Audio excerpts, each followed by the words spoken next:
Nintendo's Game Plus add-on re-releases have been hard to predict based on that label alone. Super Mario 3D World's jump to Switch 1 came with Bowser's Fury, which was essentially an entirely new game, while the more recent Super Mario Party Jamboree rolled onto Switch 2 with the Jamboree TV expansion that was simultaneously the same as the base game, but also totally separate and different in a few odd ways. Now it's Kirby and the Forgotten Land's turn, and its Star-Crossed World add-on is a Kirby-sized gulp of fresh air simply because of how easy it is to explain. It's just a regular old modestly sized DLC. It might be packaged as an upgrade, but this small collection of fun new levels isn't anything more complicated than a good excuse to hop back onto the Warp Star for a few hours, even if there's not much to it overall.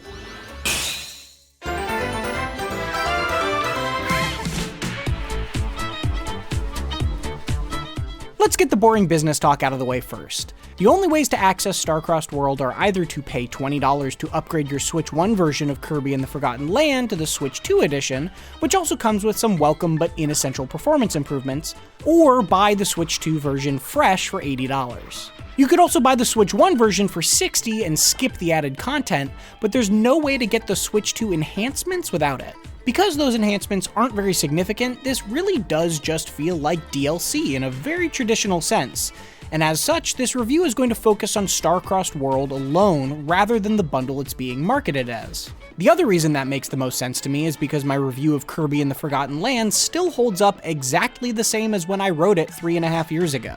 I won't be recapping the basics here, so I encourage you to go watch that review if you've never played it, because it's a game I still heartily recommend on its own, and then come back when you're considering the DLC itself. Here's what I said at the time. Kirby and the Forgotten Land successfully warps the series' already fun mix of ability-based platforming, secret hunting, and combat into the third dimension. The post-apocalyptic setting may not be as thematically interesting as Planet Popstar, but it is still lovely and vibrant, with cleverly designed levels that make consistently smart use of Kirby's abilities. And despite the change in perspective, Forgotten Land maintains most of what I love about classic Kirby games. If the future means more 3D adventures for a hungry pink hero, I'd be more than happy to swallow them up. Star-Crossed World weaves a little side story nicely into Forgotten Land's existing campaign. Immediately after you complete the first world, or just as soon as you load it up if you already have a save beyond that, a mysterious meteor crashes into the ocean and sends chunks of blue crystal all across the map. The story, which is not the reason you're here at all, is predictably thin. A Waddle Dee with a cool beret sends you out to collect the starries that have been scattered across the land in order to reseal the evil being inside the meteor that is prophesized to end all existence. You know, normal Kirby stuff. What that means practically speaking is that 12 new starry stages have been added to the map, 2 in each of the 6 worlds from the base game. These borrow locations and themes from the levels they're next to, adding crystal flowers that alter the landscape when you touch them. There are also some brand new enemies, challenges, and even awesome background songs.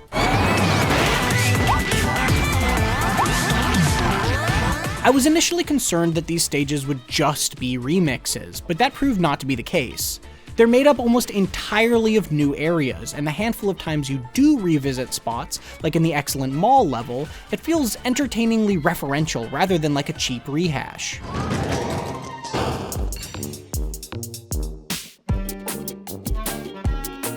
There aren't really any misses across these dozen dungeons, with clever twists put on existing mechanics and plenty of interesting new ones to tease your brain. One standout section had me hopping between moving platforms that were coming toward the screen, frantically trying to find the right path to the next one before getting pushed off the edge.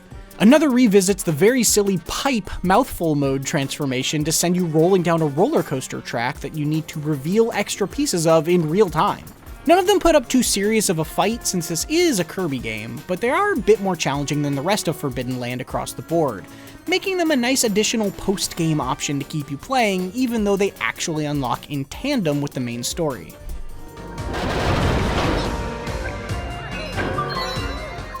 Speaking of mouthful transformations, there are 3 new ones introduced in Star-Crossed World. A spring that lets you bounce up high and then slam down hard, a gear that allows you to roll along walls, and a sign that essentially turns Kirby into a sled for a few high-speed downhill sections. All of them are used to great effect, opening the door to some clever new puzzle ideas. I particularly liked how you're asked to launch yourself between separated sections of wall as the gear, which is a little bit more mechanically nuanced than I was expecting from such a simple item. Many of the existing transformations are revisited in smart ways as well, with the stalwart car and traffic cone getting multiple sections that prove there's more than a little gas left in those tanks.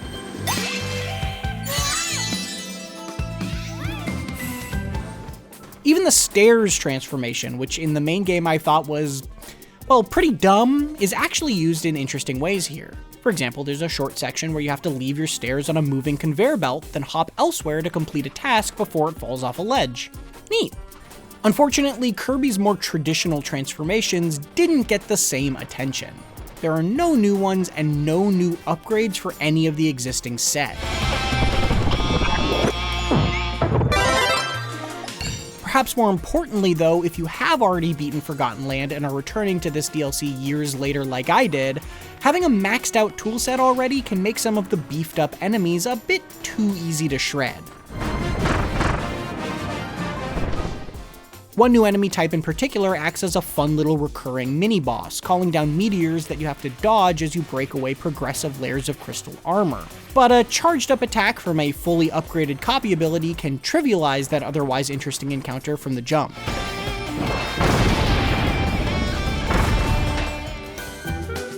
In that same vein, the failures of Starcrossed World are less about what it does and more about what it doesn't. It took me about 3 hours to finish what's here, and while the stages themselves are all top-notch, it feels slight as an actual expansion beyond that.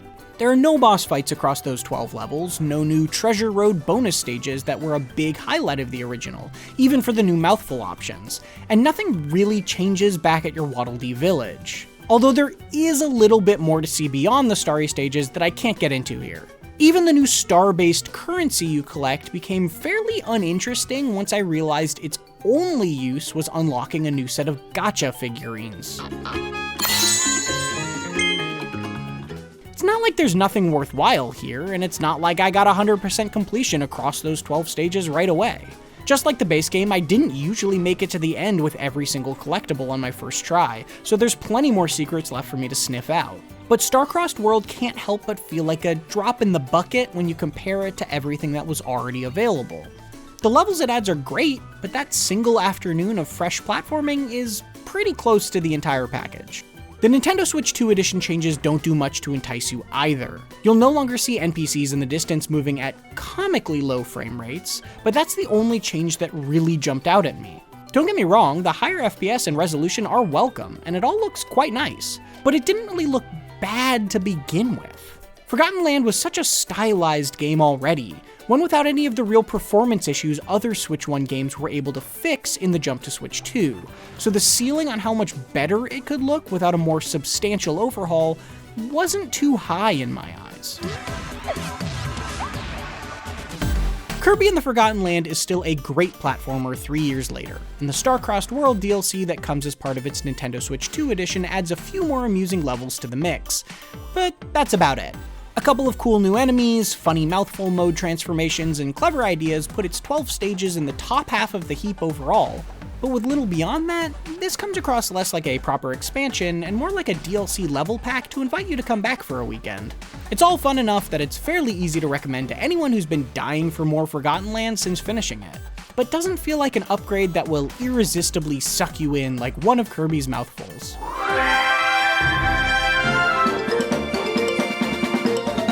For more Switch 2 editions, check out our review of Super Mario Party Jamboree and its Jamboree TV expansion, or for the best Switch 2 game we've reviewed so far, Donkey Kong Bonanza.